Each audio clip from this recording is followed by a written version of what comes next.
Hər vaxtınız xeyirli olsun. Bəli, sizin də qeyd etdiyiniz kimi Bakı məhkəmə kompleksində hərbi məhkəmənin hakimlərindən ibarət heyətdə təqsirləndirilən 15 nəfər erməni əsilli şəxsin barəsində açılmış cinayət işi üzrə məhkəmə prosesi davam edir.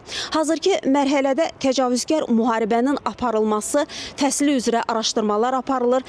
Cinayət işi üzrə keçən sənədlər tədqiq olunur.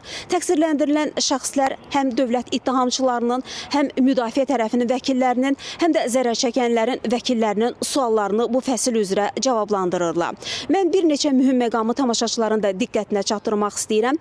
Təqsirləndirilən şəxslərin ifadələrində Ermənistan Azərbaycana qarşı yürütdüyü işğalçılıq siyasəti və hərbi təcavüzkar müharibə ifadələrdə öz təsdiqini tapır.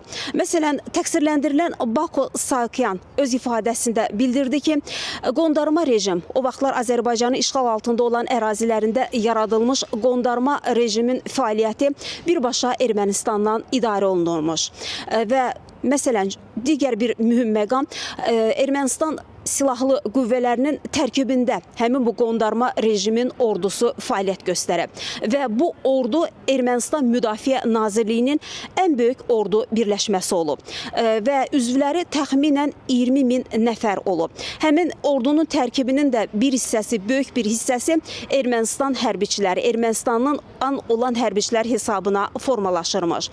Həmin ordunun, o qondarma rejimin, qondarma ordusunun silahlanması, silahla tədarük təşhiz olunması, digər bütün təminatları Ermənistandan idarə olunurmuş.